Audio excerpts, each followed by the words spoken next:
You're supposed to do that with wine, I think. Sometimes people do that.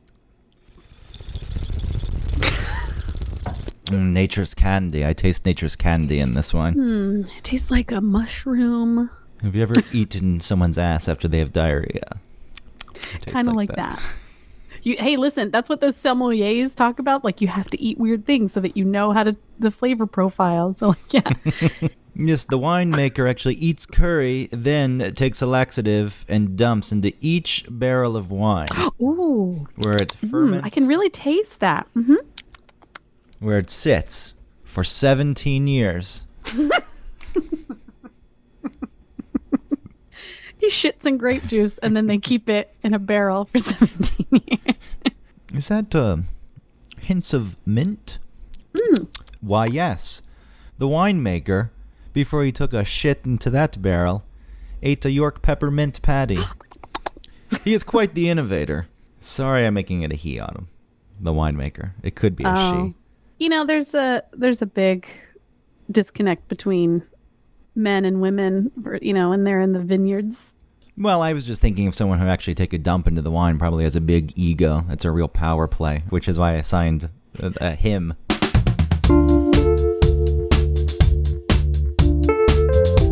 Welcome to One Topic. Do I say welcome? Yeah, you always say welcome. Okay, sorry.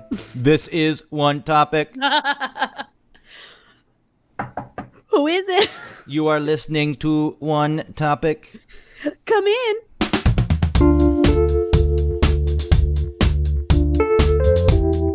Welcome to One Topic, where we stick to one topic. My name is Autumn Fisher. My name is Greg Russ, and Autumn, it's my week to pick a topic. Congrats. Thank you. I would like to have a party every time it is my week to pick a topic. All right. That's the way we need to proceed. I need to be told that I have meaning. I'm sure I haven't heard the topic yet, but I'm sure that it's going to be wonderful, and what you have chosen has deep significance to our daily lives. It does, especially your daily life. Well, this is why I picked. You don't know what the topic is. Oh, I mean, I assume. Look, if you're gonna play, you got to keep your story straight. I'm sorry. I'm just not good at playing sometimes. Hi, everyone listening. Want to play with us? You just gross me out. Today's topic is... Download and subscribe if you like to play. Today's topic has changed, and it's being grossed out by when people claim that they're playing. Yeah. The recoiling effect it has on my existence, on my soul, on my consciousness. I'm going to play with you. It's bringing a childhood sort of feeling into an adult situation, and that's creepy. Like, play with it. We should keep our childhood curiosity in our imagination. Yeah, you can do those things without... Play with it. Play with it. You can keep all those things. I do agree that maybe the open-mindedness of being a child is something you should carry with you into adulthood, but you don't have to go around and pretend you're on a McDonald's play set in the ball pit. We're playing. Play with each other. Let's play. If I was on a date, then we were so far off topic already. If I was on a date and the woman said, "Let's go back to your place and play," No. Good night. Oh, come back. Do you want to come back to my apartment and play? It would be gone. Ew. Whatever desire was there would be vacuumed out. Mm-hmm. It would be just in my brain, sucked out, gone. And I would look at the person completely differently. But what if her apartment was filled with like a ball pit and a trampoline, like in Big? She literally meant play. I mean, that's different. I have no desire to go into a ball pit. What if she made a wish on a Zoltar machine and she became big and she was actually a 13-year-old girl? Yeah, which was never addressed in the film of how creepy that was. Yeah, when he touched her boob. When he turned the light back on so that we could see the adolescent boy wanting to see a boob. I thought that part was horrible. Yeah, It should not be in this kid's movie. There are big problems in that film. Yeah. But today's actual topic, and I'm presenting it for you because, we come into this show and we don't claim to be experts on anything. We're just people who are trying to find our way through life, stumbling. We're bumbling fools. And we just talk about things. And hopefully it's helpful for people, meaning they don't take advice that we have and run with it. They just listen and say, hey, they're idiots like I am. And that makes me feel better. It makes me feel not alone. But for once, I wanted to do a topic where one of us is an expert. And that is why I chose reality TV, because Autumn is an expert on this subject. I think if most of my television that I watch is reality TV. I know. That's why. So, and it may be a strange thing. Reality TV, a lot of the stuff we're going to talk about, at least the things I was thinking about with it, they've been said before. Reality TV and the plight against humanity. It's been talked about since reality TV has started. So I'm not claiming this as original stuff, but I'm sitting down and I'm thinking in my mind about its real effect, which we'll get into, because there's a lighter part of this, which is Autumn is an expert on reality TV. She loves Is that the lighter part? that you sit there and you watch it constantly. Yeah. I made a list of all the shows that I watch. All right, just run through that list as fast as you can. I don't want the descriptions. Okay. I just want the list of all the reality shows. Okay, Real Housewives of New York, Real Housewives of Orange County, Real Housewives of Beverly Hills, Vanderpump Rules, Below Deck Med, Summer House, Southern Charm, in the past, Rachel Zoe Project, Survivor, Intervention, Hoarders, My 500-Pound Life, 19 Kids and Counting, John and Kate Plus 8, the old Real Worlds like New York, Real World Los Angeles, Real World San Francisco, Real World Seattle, RuPaul's Drag Race. I lost count. I think that was it. I ran out of fingers. I was trying to count. Like those are the ones. Like I've seen other ones, obviously, but those are the ones that I was like interested in, and we'll watch. That's 1, 2, 3, 4, 5, 6, 7, 8, 9, 10, 11, 12, 13, 14, 15, 16, 17, 18, 19, 20. So some of them aren't currently still airing, like those Real Worlds. So yeah. But I mean, in the past, but current ones for sure are 1, 2, 3, 4, 5, 6, 7, 8. Oh, 9. And then there's quite the range of types of reality shows in there, because you had Hoarders, which is different than those Real Housewives. And, Are they that different, though, honestly? Well, we can Sometimes they're not different. It's all exploitation of people, ultimately. Okay. And they're choosing to do it. That is a piece of the pie. Yes, exploitation is a percentage of it, but it's also other things. Well, I think it's changed a bit, too. When reality TV first started, I think it was more exploitation than people expected. They went in, they thought they're going to document this, and then they watch it, and they're blown away with how they're presented through editing. That's something that people didn't expect. Now everyone knows. They go in, they know what they're getting into. But with shows like Housewives or The Bachelor, those kind of shows, people know what they're doing at this point, because those don't even change. The one reality show I do for some reason watch, I'll watch The Bachelor or Bachelorette. It's ridiculous. And Hoarders. Yeah, we can get into that, but that show is the same every damn season. It is exactly the same. There's people who come in. There's the bad person. There's the person who tries to tell the Bachelor or Bachelorette about the bad person, and ultimately that person. Nothing changes in it at all. And it also presents a gross misrepresentation of how love should work. It pushes this out. And this is my real problem with reality TV. It's like some people know what it is and they take it for what it is. But movies and scripted TV shows in general have also been guilty of this. They present love in a way that's unrealistic. And when people don't have that in their relationship, they think things are going badly because they just believe what is presented to them as being the truth.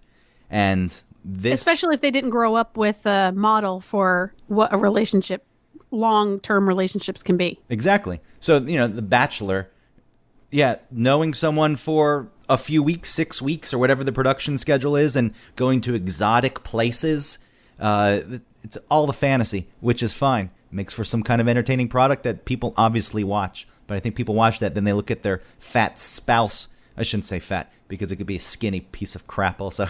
I'm trying to be aware of that. It could just be, they look at their... You were just painting a specific picture. It's okay. Yeah, because there's many reasons someone could be overweight, but overweight a lot of times, though, it's like they don't care. They're not taking care of themselves. So. But also, how many overweight? You don't see anyone on The Bachelor who's any kind of different shape. Yeah, so that make the people watching feel bad also. Yeah. But the person looks over, they see their deadbeat spouse, and they say, this is... I shouldn't even say that, because that's a valid complaint if your spouse is dead. They look over and they look at their perfectly fine, attentive spouse who provides them with a stable relationship, and they say, "What? Wow, this is wrong. Well, I want what's on TV." And then who knows what happens? The marriage starts to fall apart because the person pushes the other person away and starts to close off. Mm-hmm. All thanks to The Bachelor. Because that's what love or is the supposed Bachelorette. to be. I'm supposed to meet someone and know instantly, and also have, I don't know how many people are on the show, 30? 29 other people vying for my love. And then... No one's thinking that specifically, that there's to be 29 people after them. I understand that. It's more of a subconscious thing, too. It seeps in, and I think it poisons people's thoughts. Yes. But yet I still watch it. But when I watched it with my girlfriend, I would constantly feel a need to be like, that's not the way it works, because it made me feel bad, too. And I was like, oh, I'm not living up to the expectations that this show is setting forth. And then I felt the need to present reality at every given turn. Like, that's not the way it works. People just don't gallivant around the globe and do everything they want on a whim and have cameras follow them around. How many weeks are they together with the bachelors or bachelorettes? I think it's a 6-week production schedule, which means that's the whole thing. So at first, when there are that many contestants, they're not spending so much time with the person they ultimately end up with. Mm-hmm. As it whittles down, then sure, I guess they get more time with the person. But and it always ends like, I want a proposal at the end of this, or I don't care. It's like, what if you just said, I really like you, and there's real potential here, and I'm glad I met you on this TV show, now let's take some time. But a lot of times, people, I'm here for a proposal, and you're not ready to give that, you're out. It's like, okay. All right. I guess if they didn't end with a proposal and ended, like you said, like in a sort of more realistic way, it would be a little anticlimactic. Yes. Again, that's the thing. This is entertainment. So as a TV show, that's something that the producers want to put forth. It's like, all right, this is what's going to happen. But the people on the show, if they're treating it as more than a show, as a real way to find love, right? That's a ridiculous request. And just to sum this up, overall, reality TV show presents non-reality. Like that, quite often, a lot of these shows, like even the ones you like, The Housewives. Mm-hmm. What's the appeal to? I'm not saying you're watching that and saying this is what my life should be, but I'm curious as to what the appeal is.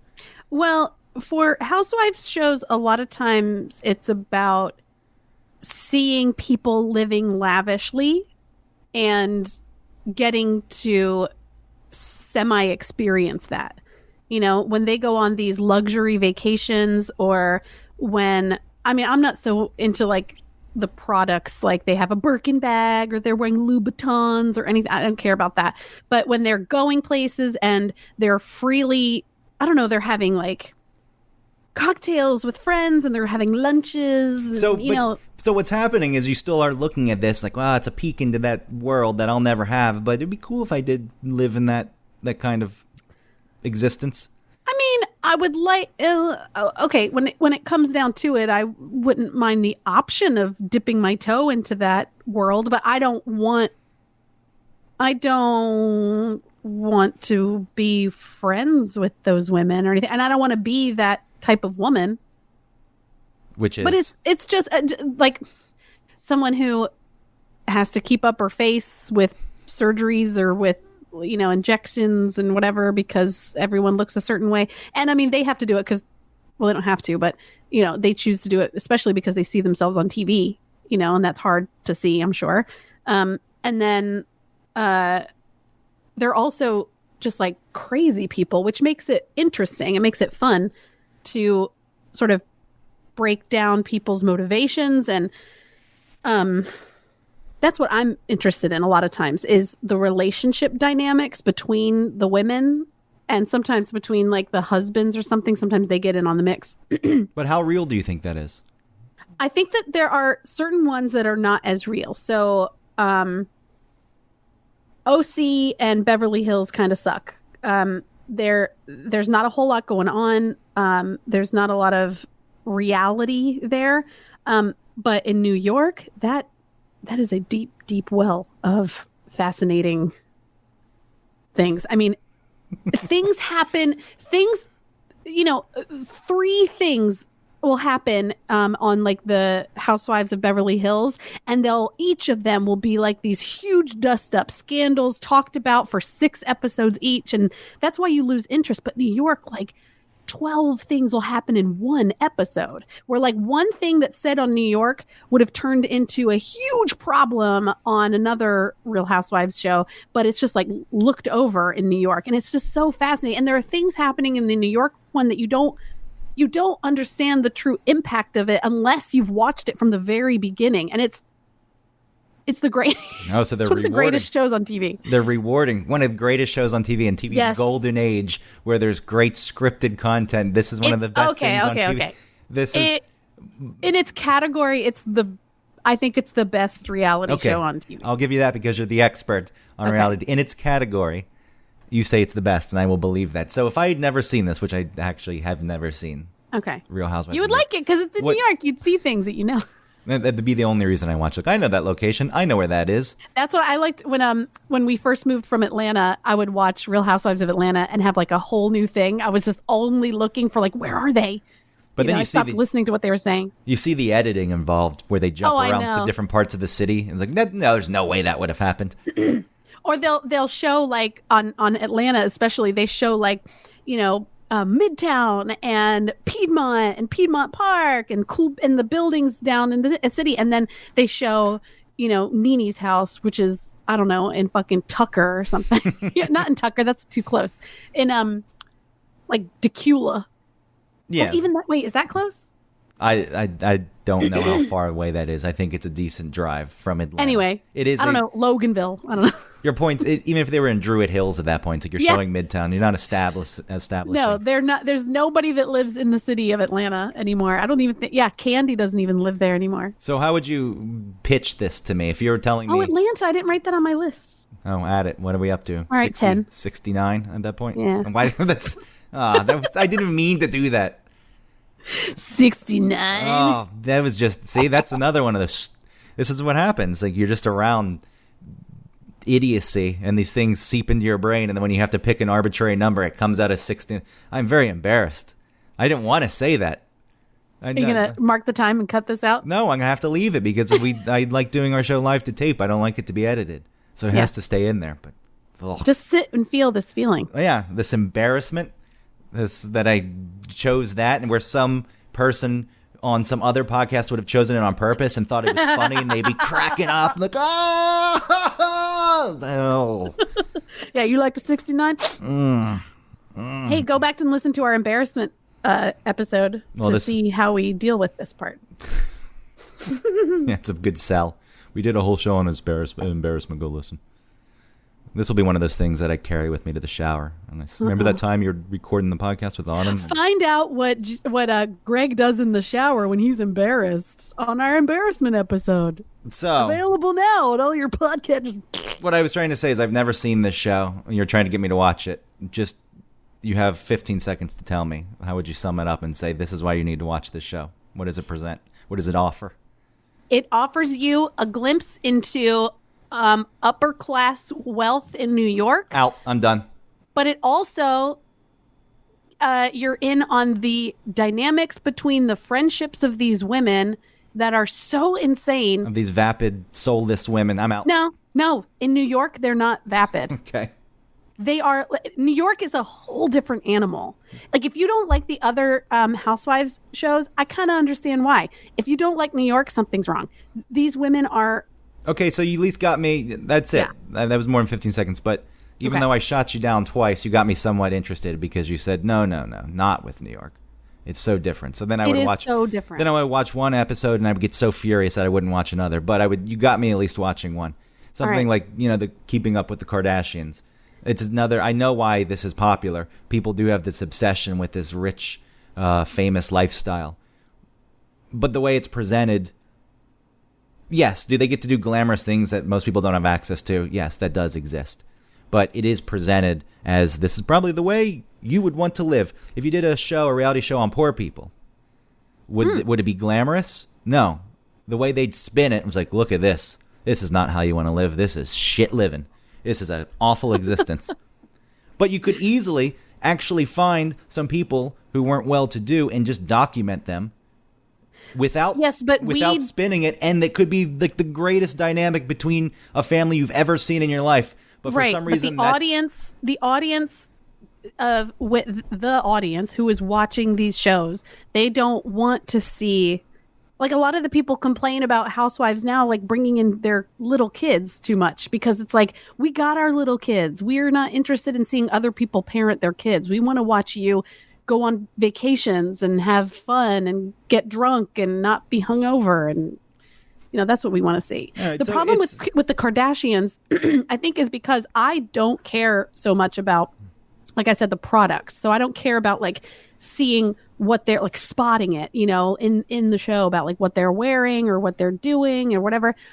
And it's so much more fake. The Kardashians are like, they'll mention someone in the beginning of the episode, like, yeah, we're going to go to this place. And I hope I don't see so-and-so there. And then later when they're at the club, they're so-and-so. Yeah, like an episode of Curb Your Enthusiasm, something always comes back. If something happens, it's like, whatever all right, happens in the beginning, you're setting it up for something. Yeah, so that's too fake. I don't like that. So I don't like it So when you have shows standards. are too cooked. So you can you're able to discern at this point, because in my mind, Housewives and Kardashians would be exactly the same. Okay. No. All right. See, that's interesting to know. I'm noting So that. I was in a couple episodes of Housewives just in the background because they came to where I was working. Did you serve? Were you serving at that point? I was serving. I was a cocktail waitress at the W, and they did their season finale of season 2 or 1 there. And then they came to the restaurant where I worked in Decatur to have like a little get together and talk.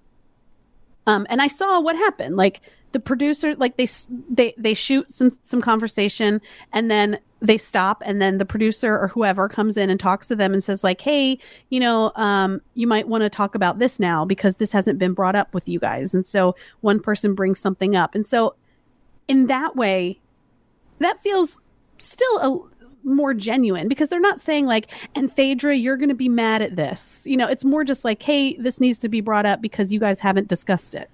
So, I mean, they're trying to craft a story, so the producer's keeping track of thinking about the post-production process, how they can edit this together. You have to create the same elements as any kind of scripted show. It's like you want drama and suspense and whatever the hell else. You're going for comedy with those, I guess, sometimes. Sometimes, yeah. They're always goofy, punctuated, accented with a sound effect. Someone does something, drops something, it's like... Well, I hate those reality show sounds like that. Yeah, it's become a whole standardized thing, or the music, just the stock music they pick. And that when someone's like, there's like a wood block like rattle that happens when does that happen? When someone's being silly? I don't remember, but that it's like someone has said something or someone is sneakily doing something, and then they have to play that so that the audience knows that there's something wrong. Yeah, and just to set the tone of the scene, say a husband is sneaking around in the middle of the night because his housewife said, no more late night snacks for you. And he's going downstairs and the music's playing, something, like that. And then he knocks over a pan, and then those other sound effects come in. It's like, it goes to commercial. And before it goes to commercial, the tease is the housewife yelling from upstairs that she's caught him. And then it goes to commercial. And you're like, oh, no. I made that up. But that's annoying. I know that doesn't sound like any show. No, I should. That's the way they do it. Because sometimes these things, they got nothing going on. They got to create problems where they don't exist. Well, just last week on Summer House, told you not to eat salami anymore. Don't eat salami anymore in the middle of the night. You got it, housewife. Just kidding. Your scenario is like a NBC rom-com or something. Yeah, I guess it could be like a whole episode of King of Queens. Yes, or Everybody Loves Raymond. Well, no. I do think, and hold your thought. I don't want you to forget your thought. Okay. But just because you bring up sitcoms, I do think like traditional sitcoms like that have been replaced by reality TV. Oh, sure. And I talk about the quality of reality TV not being the best, but it's not like TV in general in the past was great programming. It was, we got to turn this out fast. Let's get it out there. And sitcoms were the goofiest things you've ever seen in your life. Yeah. Have you gone back and watched any Home Improvement? They're awful. I'm sure that's a gem. No, these are terrible shows. But what I think happened with reality TV is it did maybe push TV into this golden age of television, amongst other things, like, cable networks wanting to actually put out quality content, and Netflix comes around, and then suddenly these networks have to compete. So there's several things, but I think, I'm going to say part of it was, well, now reality TV's taken over, so how can we compete with that? It's like, not with their crappy sitcoms anymore, so let's make something really good. Yeah. Well, they still make the crappy sitcoms, but I guess they're just not making as much money, or they're not getting as many eyes as they used to, maybe. There's still some that obviously make it, and there's a market for it, but yeah. I mean, that used to be primetime programming. Sitcoms, and then you had a drama night, usually once a week, it seemed like. Right.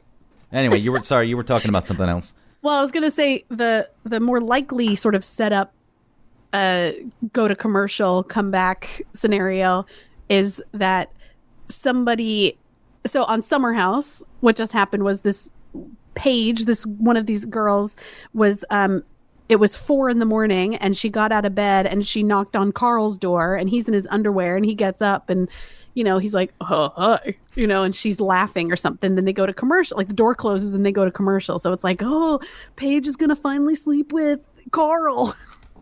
And then they come back from commercial and she's like, do you have a charger? I'm like, oh, yeah, sure. Oh, wow. Misdirection. Yes, the misdirection. That happens way more than other things. Oh, and another thing that they do to cook episodes are they'll say that a party is at, okay, so-and-so is throwing a party and it starts at 8.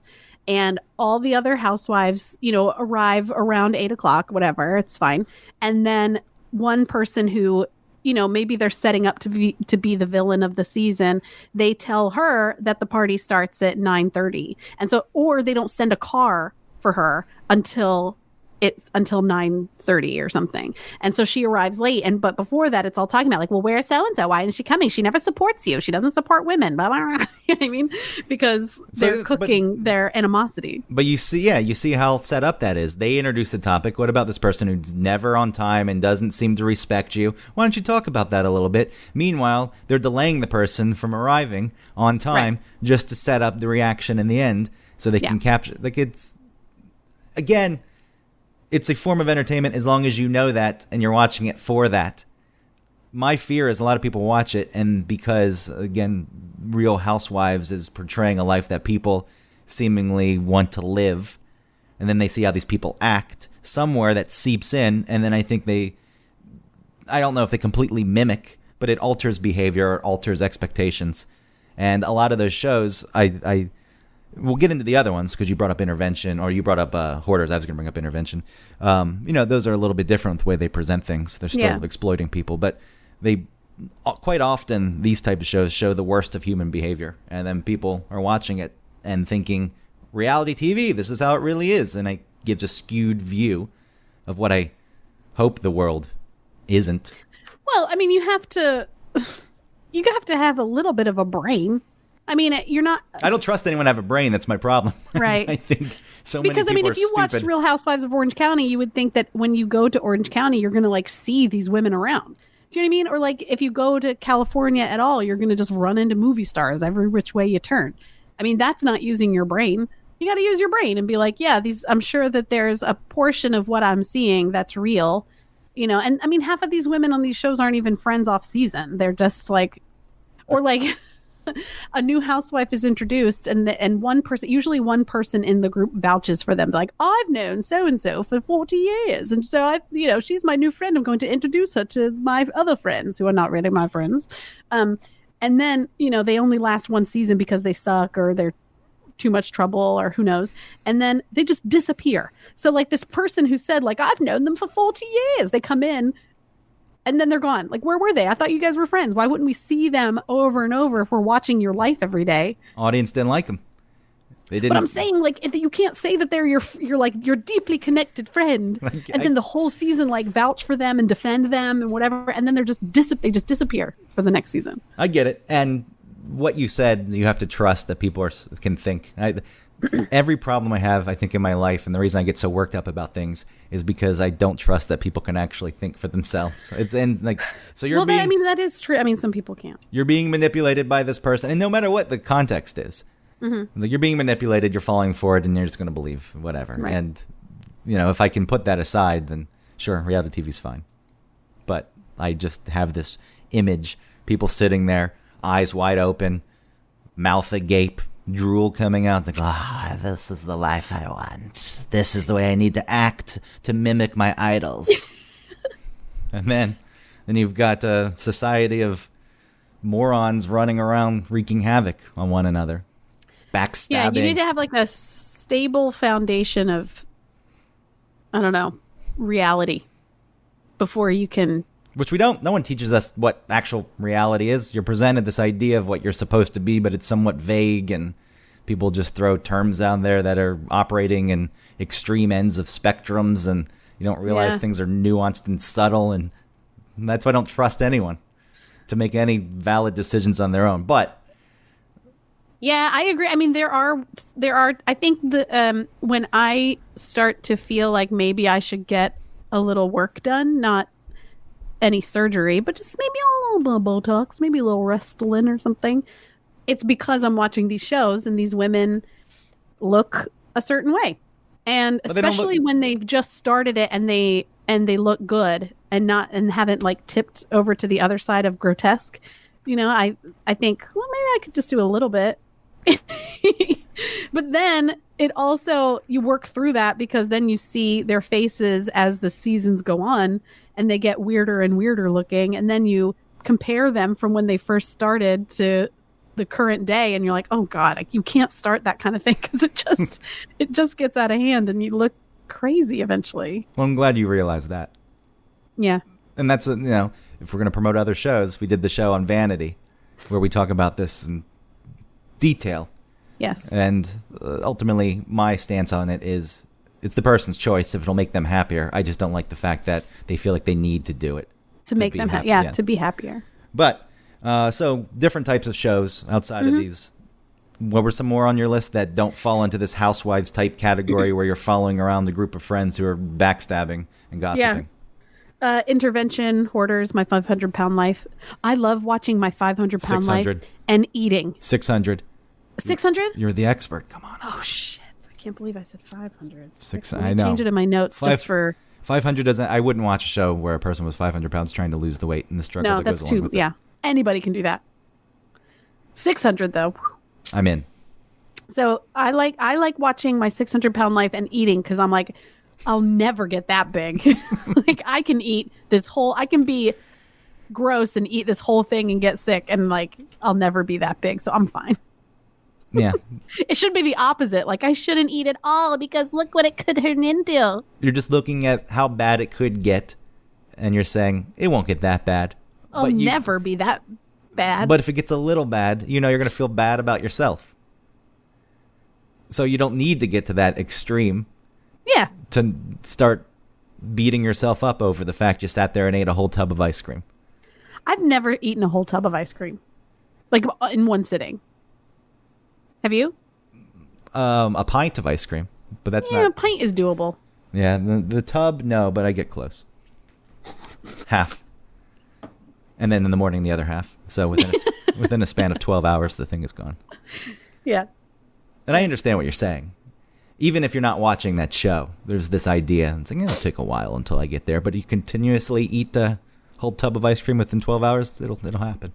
Oh, sure. It'll start to get there. So what do you think about, I mean, I think My 600-Pound Life and Hoarders are a little bit more in the pie chart of what these shows are. I think there's a portion, obviously, that is exploitative.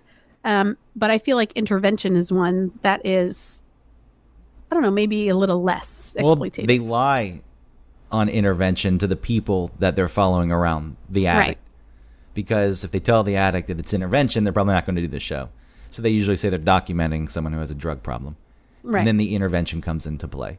I think these shows serve a purpose. They bring to light real struggles, Intervention specifically with addicts, and there's a lot of stigma attached to that, and maybe it opens people's minds to what the struggle really is like. And it doesn't villainize the addict. It shows you the struggle of the family, but also the addicts, what they go through. Yeah, and it shows their bad behavior, which is a real part of addiction. Definitely. Like, when people automatically assume addicts are bad people. I don't like that. Sometimes addicts are bad people just because there are bad people all over the place.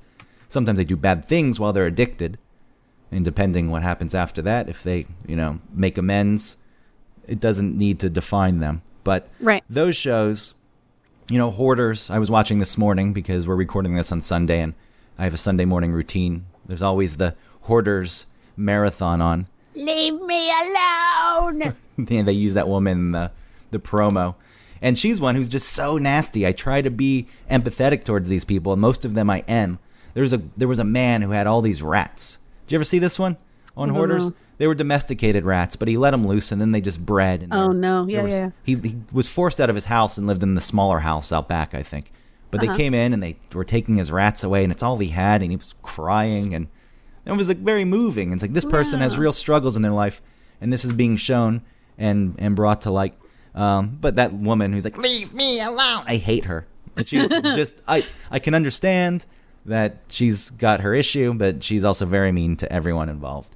And the show, though, these shows, the one thing that bothers me with them is it's the whole show is leading up to this moment where you're hoping the person becomes rehabilitated or, finds success in their life. And Intervention's the worst. It just shows them in rehab for 3 minutes, which you can't have the cameras in there. I get that. Yeah. If you're doing real work, you don't need that distraction. So it shows them, and then it just cuts to text on screen. They relapse 6 weeks later. Quite often. No. Which is a real part of it too. But or they stayed in there for 3 days and they checked themselves out and then they're back with their horrible girlfriend or something. Yeah, and then that's a real part of it. It's very difficult. And it leaves you. It's such a great show because it leaves you with the same feeling that maybe their family is feeling. But I would like to see more of what happens after. They have those episodes. They have like intervention, like after the intervention or something. I want to see some more of the process. It just usually, the ends always feel rushed. It's just all this stuff. Here's this. And then it shows a quick, overlay of a dirty room and a clean room on Hoarders. And okay, I guess the person's okay now. Yeah. So-and-so is, they're in therapy. Their house is still sort of clean. They're still like working on the garage. I hate in Hoarders when they're like, look, we cleaned everything up except for this one room. We're going to we put a lot of the stuff that we that they wouldn't let us throw away, and that's in that back room. And she's going to work on cleaning that up. Yeah, you still no, give she's them. not. That's just going to start spreading in. You got to give them a little bit, right?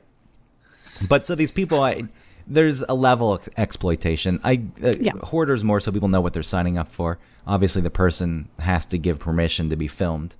So it's. I don't think it's so awful. Intervention, I think the premise or the guys up front of we're just documenting you. It's misleading. You think that's bad though, because it's for like a greater cause? Yeah, but somewhere in whatever paperwork they sign, it probably says once you find out what this is, you can't revoke it. We still get to use it, the footage. All right, and you think that's a little? I would assume, but unprincipled. Yeah, and like my 600-pound life, those people are trying to get the surgery, which will be done through the show. So yes, I'll put my life on display. So hopefully I can get this surgery. Yeah. I hate when they go to that doctor and he's like, you're not eating your 1,200 calorie diet. And he's like, oh, I only eat one snack a day. He's like, you would have lost weight if it was 400 calorie. He's very robotic. Yeah. And cold. I think that's fine. I get pissed off with intervention or I don't know, with Hoarders or my 600-pound life because I always think of myself as the caretaker. Not the caretaker, but the person offering help. And I feel like if they give me any kind of runaround, especially in Hoarders, like you're talking about that woman being angry and being like, nah, I'm like, fucking fine. Just die then. You know what I mean? If you're not going to take my help, I'm doing all of this shit for you. I'm not going to keep busting my ass and you don't want it. I'm fucking out. That quite often happens, though. The family members and the friends get so fed up. They do. They shout at each other. And I think I don't think that's manipulated. That's just actually happening. Yeah, there's real frustration there. It is asking those people to carry a lot. It's like you understand that this person's struggling and they have a mental disorder. It's like, but how much abuse are you supposed to put up with? At some point, you have to say, all right, I tried. I supported you. I let you know that you're not alone. I gave you. I'm done now. Yeah. Which No, still I'm feels done. bad for you if you're the person who said I'm done and you're leaving that person. But, you got to look out for yourself a bit also. Mm-hmm. It's like I put in my time. You still want to be the nasty wench who doesn't give up the house that you don't own. I think that's what that lady. If I may be getting it confused, but I think she lived in a house that she The leave me alone lady? no longer owned, and the new owners were trying to be very supportive of her. And, they bought this house, they wanted it, and they needed her out, and they actually gave her such leeway, and she was still being so nasty, and I think that's why I don't like her. Yeah.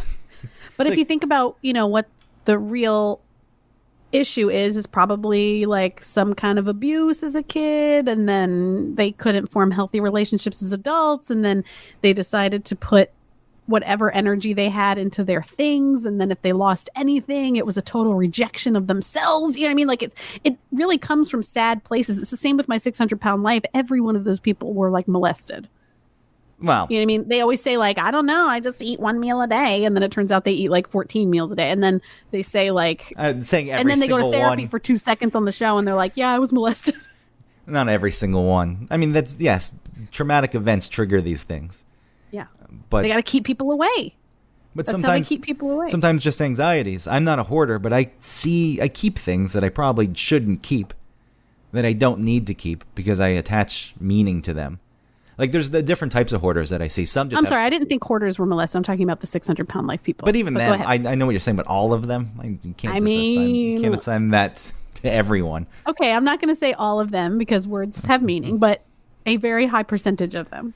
So the hoarders, there's the people who keep things that seem to have sentimental value. It's like, I get that. There's people just keep trash. It's like, okay, there's this piling up empty containers and Yeah, so because they show you something and it's like, well, I was going to sell that, and it's like, okay, I can logically place that in a fray. I get it, but when when you open up their like bathroom and it's just like black sludge, like toilet paper, their toilet doesn't work, and like why are you keeping all those Diet Coke bottles for?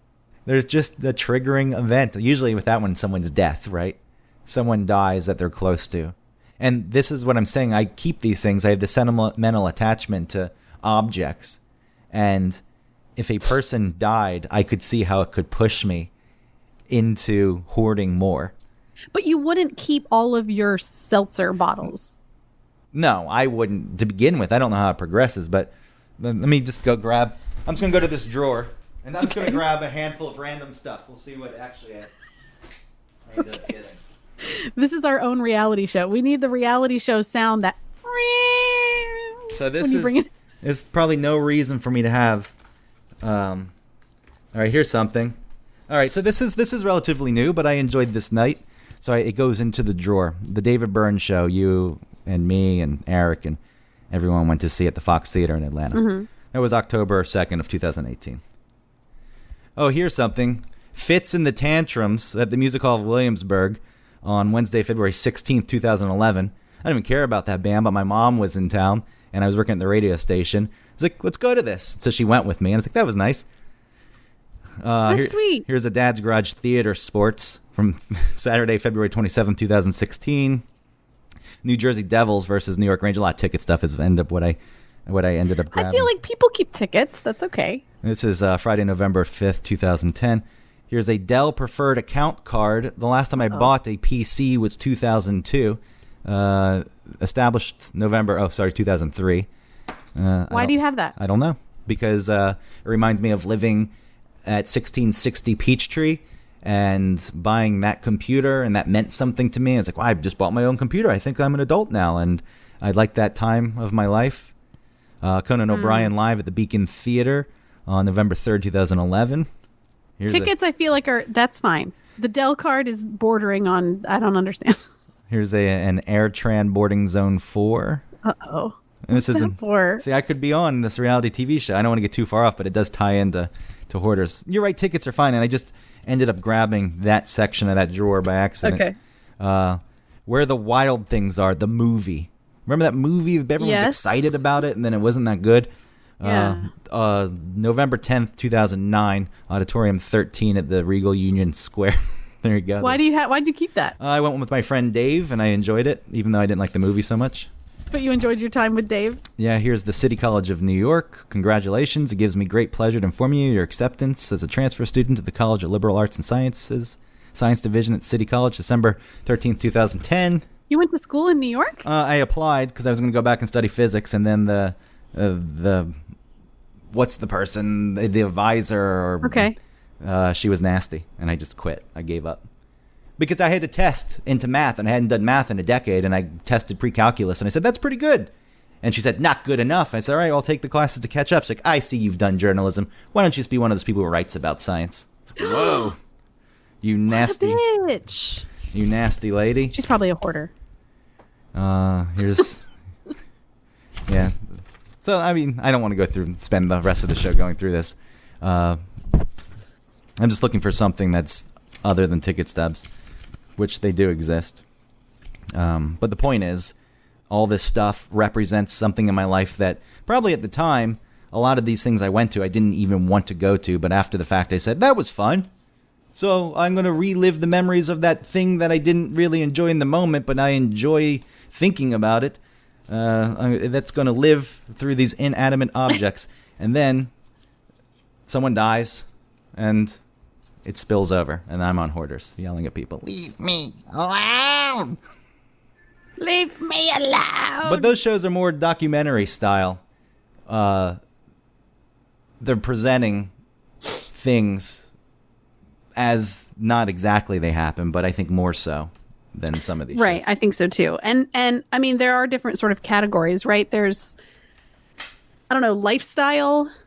There's the game ones like RuPaul's Drag Race or Survivor. What do you think about those game ones? Well, and even The Bachelors are sort of their game. It's kind of, and the cooking shows fall into that too.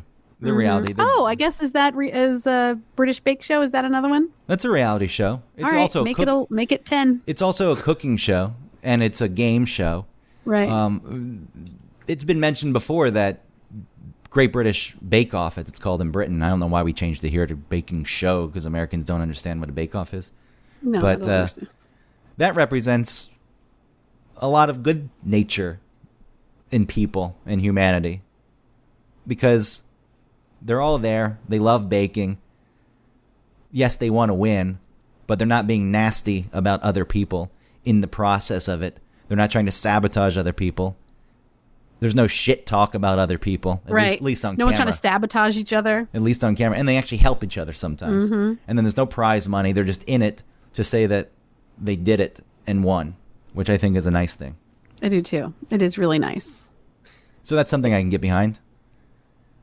I know. I don't. Top Chef. I have to write that down too. Top. The list continues to grow. Do you watch Dr. Pimple Popper? No. And that sounds like you don't watch it because you can't watch it. No, thank you. Not interested. No. Too gross. I'll watch like a knee surgery. I don't want to.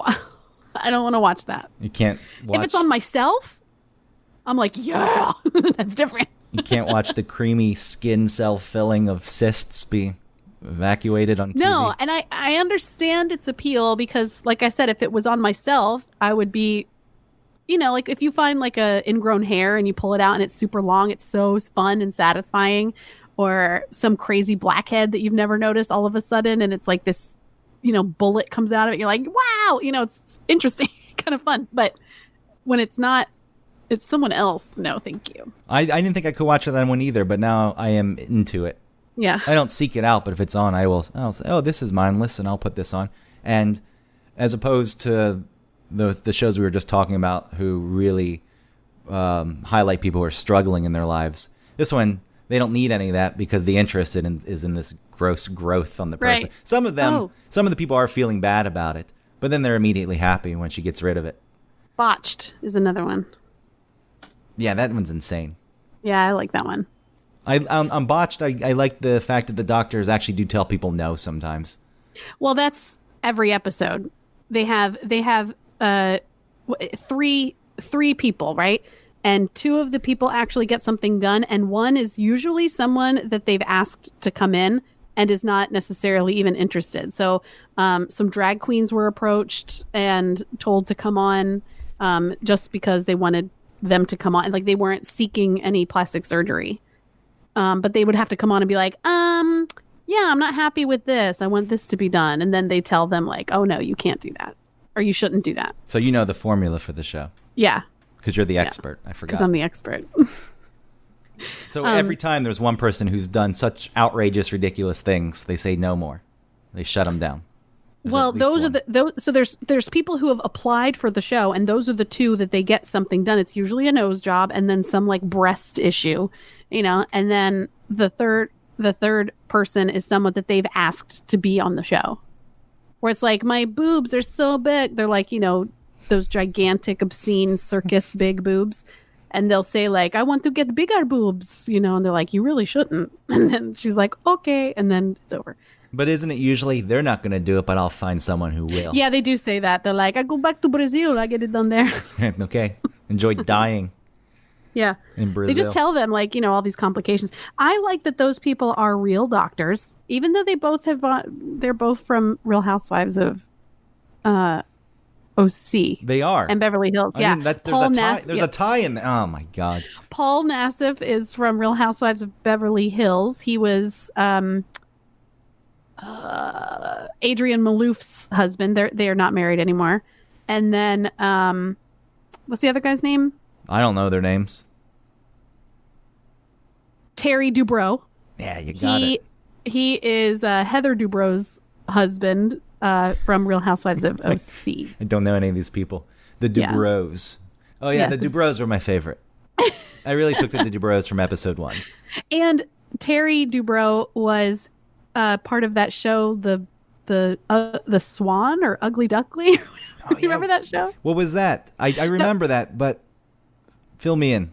It was where they would take, unfortunate looking people and then give them tons of plastic surgery, and then they would reveal, like they'd go through the recovery process with them, and then they would like reveal them as like, this is how you look before, and now you look like this. Now Jerry Seinfeld hosted it, huh? Hey, what's the deal? Okay, but British reality shows are even crazier. Do you know anything about British reality No, TV? Outside of Great British Bake Off, no. Oh boy. There's one, I forget what it's called. It's probably called something like, top of the pops. I don't know. So they have a young couple. They give them a vacation, but they're taping the whole time with like, cameras in the rooms and maybe like they're not allowed to leave the room for. Do they know that cameras are there? Yes, they know the cameras are there, but they don't know that the parents of one of the couple is watching the the feed. So they're watching them like have sex. They're watching them argue with each other. So do you think this is real? I think you could pull that off for a season when you get all the people lined up, maybe too. But at some point, people know that show exists. And so if someone says... Eventually, yeah. Hey, we're going to put you in here and there's cameras in the room and just go about your business. Like you have to know what's going on. That's the problem with any of these shows. When they start out, it is more realistic. But now when people know what the show is, it becomes a caricature of the show. Which is a problem for any show. The Simpsons has become a caricature. You know what I mean? Like, this character would say something like this in this situation instead of it just being a natural, like, I think Homer would do this. Do you know what I mean? Yeah, I mean, The Simpsons would riff on pop culture and amongst many other things, but itself became such a part of pop culture's history. It's like, right. It can't it was exist like a snake that eating its tail. Yeah, it can't exist like that anymore. I have not watched a new episode of that in quite a while. But, or some of these shows, as you were saying, they become caricatures. I feel like sometimes they start out like that. Jersey Shore. They just casted.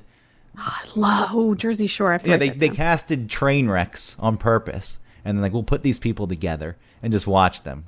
I loved Jersey Shore. I don't even know how much manipulation actually was needed for that one because those people just get them drunk. They're already unstable. They didn't. There was no TV. There were no phones. Yeah, it's like, there was that duck phone, but that was, they didn't have any computer of any sort. But I mean, that was always the thing with the real world. Also, obviously, cell phones weren't around, and they had one phone, but there was no TV.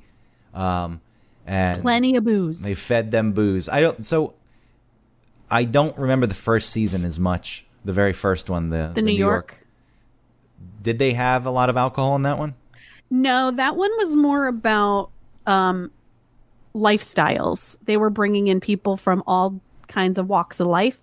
And, like the sort of more country girl got in a big race argument with the sort of more militant black member of the cast. And they had other black folks on the show, but it was more like, this girl was like a female rapper, and then they had like the white guy who eventually hosted like that MTV workout show. Do you remember him?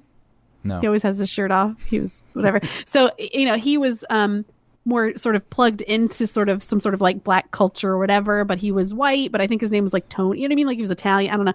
And then, yeah, they had maybe they had a gay guy and like anyway, so that in the beginning it was more about different people from different places having to negotiate their relationship with strangers who were very different from them, which hadn't been done before. So watching that held enough value. It's like, wow. Yeah, it was really interesting. Think about the one with like Puck and what's his name who died of AIDS. You know what I mean? I think that was San Francisco. I think that was the second season, right? Yeah. You know what sucked about that was that like even back then in those early seasons, there were 2 seasons right in a row where like they found a dog. Oh, I guess we have to take care of this dog for a while. And I was like, what? I smelled bullshit even back then. I was like, how did this new season also find a dog? But even so, that show also, it should have existed for maybe 3 seasons. Because once you get past that, people say, I've seen this before. I've seen these people from all these different walks of life. MTV did a good job of normalizing that. Like, look at all these different types of people. They exist. Let's just bring them to the spotlight. And also show that they can coexist with the struggles that come with that. It's interesting. But you get past that, and then people say, I've seen that. So then you just have to pick the ones who are train wrecks and then just feed them alcohol. And then the consultants come in probably and say like, sex, we need more sex. People respond to sex. And so every real world would start out with like them being in the apartment or looking in the wherever their fancy new digs, and then get everybody getting in the hot tub, and then like chicks making out with each other, and them going to a club, like we're all gonna go out, and then like people are gonna be making out, and who's hooking up, and it just became so, I don't know, there was no substance anymore. No, but every discussion or every conflict that may have sparked some interest was all fueled by alcohol, which makes it invalid almost. I agree with you, but it's still entertaining for the person watching. No, it became less entertaining for me. They even still do it? The real world? I don't know if they do real world road rules challenges still. Okay. Who cares? Yeah, where they, they're like up on a platform and there's a bunch of water and then they have to fight each other with like fungo bats or whatever. Yeah. And it's Kit from the first season of Road Rules. It's like, how old are you now? You're 16, you're still in the show? It's like, jump off the waterfall. It's like, okay. Yeah. You're like, I have a family. When was the last season of Road Rules? Why do they even still hold on to that? I don't know. Road Rules. That brand. I liked that first season of Road Rules. I did Road too. Rules. I enjoyed that first season. I don't remember any of the people. I just remember enjoying the show. I enjoyed anything more so because I had a crush on a girl who liked it. And then after school, I would go to my friend Mark's house, who actually lived a few doors down. So I'd tell my mom, and I would go hang out with her and watch Road Rules. Aww. Did you hold hands? No. Did she know you liked her? She the one that you left the note for in the locker? No, that's a completely different person. Oh, okay. Yeah. I think after that locker incident, leaving the note, which you can hear about in the embarrassment episode, I was like, I'll never tell anyone that I like them again. That was the end of it. Can I tell you something I wrote down about The Hills? Do you remember The Hills? No. It was on MTV. It was when the commercials first started. It was a scripted reality show, is what they said. They called it a scripted reality show because then I was completely uninterested. Like once they said it was scripted, I was like, oh, then I'm not interested. But people started to like it and people were talking about it. And then the commercials stopped saying scripted and started saying it was a reality show and that these people were real people, real situations. But I remember, I feel like I'm the only person, and I feel like maybe it wasn't true. I don't know, maybe I had a dream or something, but I would swear that it was that it was a scripted show. And you can tell when you watch the show because they would have like a 2-camera A and B back and forth between the person talking and the person reacting or whatever. And when you would go from one shot to the other, based on the camera angles, you should have seen the camera from the other point of view, but you never did. So what they did was that they shot the one person's dialogue and got some reactions on the other side, and then shot the other person, and then like edited it together. I felt like I was losing my mind, and I was telling people like it's not real. They're like, yes, it is. Lauren Conrad. Blah, blah, blah. I'm like, no, it's not. I remember the commercial. People buy into it though. That's my fear. You just illustrated my fear. No, it's totally real. A lot of people watch it, and they think. And I mean, to sum it up, if there's anything else, any other show you wanted to talk about? Before I give my Jerry's final thought. Oh, okay. Well, I wanted to quickly talk about those weird fringe reality sort of shows, like the ones where they make swords. Have you seen those? You're talking about Forged in Fire? Yes. Where they make knives and... They have to make them like historically accurate and things like that, I think. Yeah, but...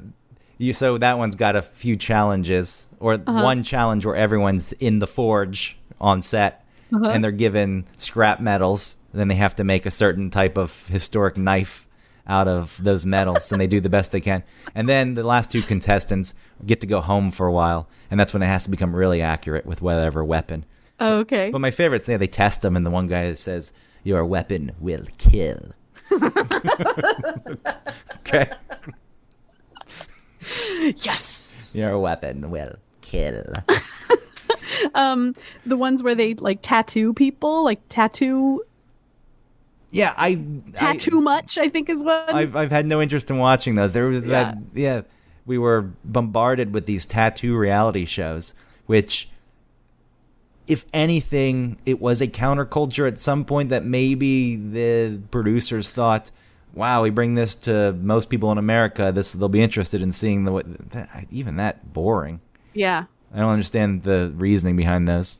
You ever watch any of those? I used to watch that one with Kat Von D. Do you remember? It was like Sunset Strip. Yeah. Something. I used to watch that. I couldn't talk about the show, but I remember her. And yeah. Was that the first one? There was something. Maybe that's why so many. Yeah, and then it turned into other ones that seemed real fake, like Black Ink Crew, where it's like all the black artists, tattoo artists, and it's like all they do is fight and argue. It's like, what is this? Real Housewives of Atlanta? I mean, there was American Chopper, where they built motorcycles. Oh, fuck that show so hard. Oh, and fuck that other one too, where they're like looking for scraps of things. Junkyard. Pickers. American Pickers. My parents love that, or maybe my dad. That one's somewhat interesting if you're just into learning about the history. I hate the objects. fake chick that calls in. She's like, "I got a good one for you. Go down Route 3. There's a place." Oh yeah, and they pretend there was a time they went up and like, we're just cold calling this house, and the guy's, "Get out of here!" Yeah, and he threatens them. And I had set up that none of that's real. But the camera's inside the house already before. And the person's mic'd. It's like, oh, they already got. I mean, if someone's got a lav mic on them, a lot of times, if someone's hugging them, you hear it. You hear it rustle. Yeah. So that happens on Catfish quite often. They knock on the door, and then the tension's building, and the person's going to be revealed for who they really are, and then they already have the mic on them. Yeah. I'm like, okay, so, and I know that's the way it happens, but yeah, it's presented, and people think they're getting a genuine reaction. I do think they hide the other person, and maybe Neve and maybe they don't actually see the person, but the crew's been there and they've set up and they've gotten ready, and then the meeting could be genuine in the sense that it's the first time all those people on camera are meeting. But well, okay, I mean that's a little bit more subtle, but what you're talking about with American Pickers and the person saying, "Get out of here." No, yeah, it's just blatant. Yeah. It's blatant. I'm gonna get my gun. Yeah. Whoa, gotta go. And then they say something like, "It's a tough job, but it's all part of it. Right. We do what we love." I'm like, okay, great, good for you. You've parlayed this hobby. It's the same one with the pawn shop where they're like, oh, someone comes in with a rare aluminum can collection, and they don't have any idea, but I've got a guy who's an aluminum cans historian. Like, oh, you just have that guy on hand? Okay. Yeah, just hang out. Yeah, just he'll be here in 2 minutes. Yeah. In reality, that guy's like on vacation. Like in reality, that guy's like not in town. Even those guys at an aluminum can historian convention. He's not there. He can't make it. You're gonna have to come back 2 weeks when he comes back from California. Those guys aren't even in the pawn shop much anymore. They actually did work there, but now they're not even there except for when they're filming. And that show had awful segments of scripted crap. Right. Oh, amongst them. Where just goofy things happen. I got this Star Wars lightsaber. Don't touch it. I'm telling you, don't use it. Don't touch it. And then you see them in the back on security cam swinging around having a fake fight. And the goofy music's playing again. And I guess people like it. They think it's funny. No, I can't. What about the one where they bid on what might be in the storage unit? Storage Wars. That one is one of the most scripted, fakest ones there is. Yeah. If you read about that one is just completely set up. You know what also is kind of set up is the what's the one where they have to go through like a flea market and pick out what people are selling, and then they have to remake them into something that they sell at the farmer's market later. Shit. What is that one called? I've never seen this one. We used to watch it. It has someone, like the host of it is this blonde woman who's like on Good Morning America or something. But it turns out that one's kind of fake too. That because the host isn't, she comes in and out of the show, but in reality they film her parts the whole time. Like they film her parts in bulk. So it's supposed to be like at the end of the day that she's, awarding someone the winner, but really she did that hours before they even started the flea market. You know what I mean? Like there's all kinds of weird timing things. It's the same thing with RuPaul's Drag Race. When it's down to the final 2 contestants, even when it's in the big auditoriums versus All Stars, they still film every person who was eligible to win. They film each of their winnings and then they decide later who the actual winner is, and then they get to see who wins the contestants in real time as the audience, because they've filmed every winner so that they can't be leaked as who's the winner. They can't go off then and like leverage their win before the episode has aired. That's interesting. I mean, that's a way to protect the ratings and get people to tune in. I get that. And also, it's pretty common if there's a host of some sort, that person, especially when they get a little too big for their britches. Like I'm only putting in this amount of time. I'm in and out. And I think going back to American Picker is the same thing. Those guys, all of it's set up, and it's like, come on, do your thing. We'll get this. There's something over there. Go grab that. Talk about that. It is a little more than you think. Right. Even with a show like that that's presenting it as organic.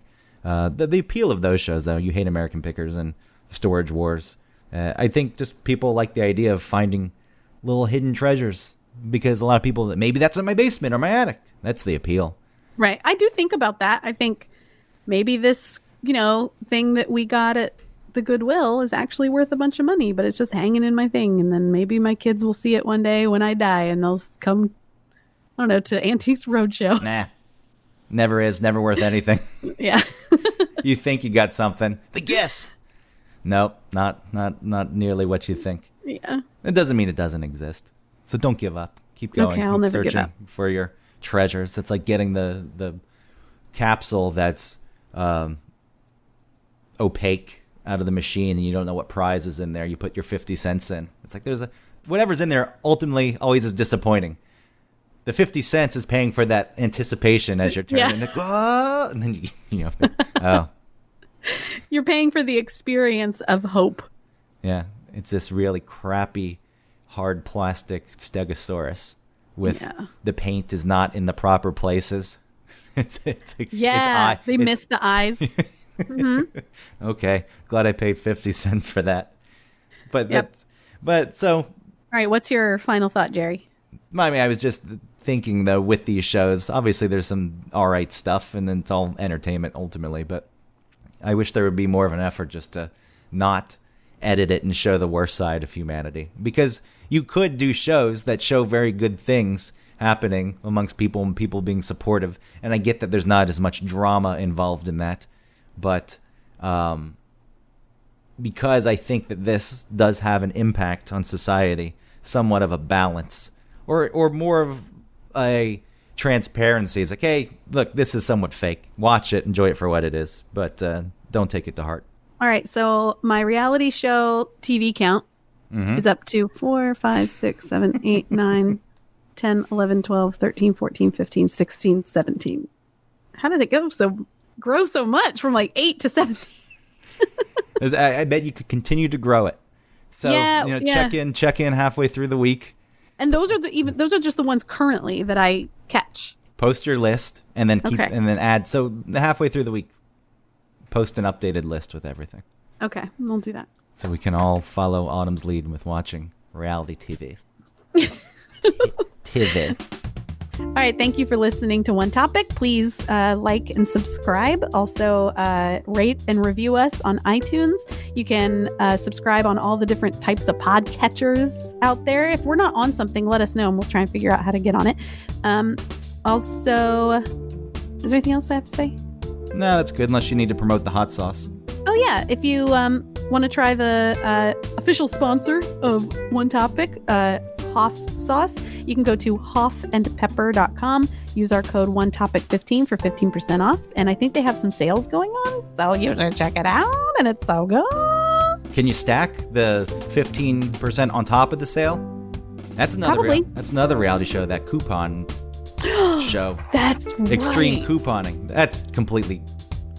I mean, the fact that no one's getting angry at the person who's taking the cashier's next 2 hours to go through. No. That's not... 45 minutes to scan the products, and then another 45 to scan the stack of coupons. And then another 45 for the manager to come in and change the computer with like settings, a key. the computer settings, because their system doesn't allow this, but it should... What? Oh, and there's always that stupid build-up where it's like, I don't know if I'm gonna make it. It's going up to $400. I hope that my coupons will do it. It's the most tension. I'm buying $10,000 worth of items today, and my goal was to get down to 6 cents. Is the person gonna get there? Well, maybe these shows are a guide to life, to how to get to the Real Housewives lap of luxury. You start with extreme couponing, you save the money, you save it up. Next thing you know, you're out there eating at very fancy restaurants and talking shit about the Bernardin. And talking shit about your best friends.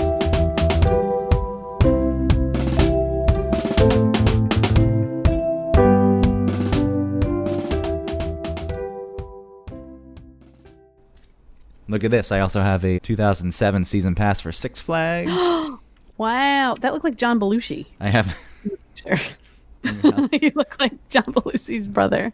I have a 2009 media pass for the Nathan's hot dog eating contest from Coney Island. Whoa! You got a media pass? Oh, yeah. I was in the Risers. I broadcast from there. I convinced the radio station to let me broadcast. That's real exciting. That was nice.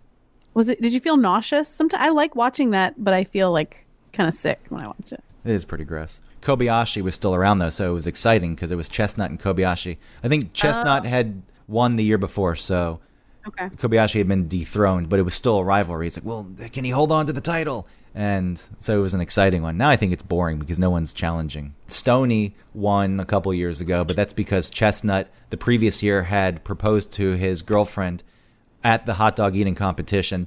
Over the course of the next year, they broke up. The engagement was called off, and then he was there with the sadness in his heart and being reminded of the spot where he proposed. And so he lost. He just mentally wasn't in it. So that Stoney thing is a fluke. Fluke!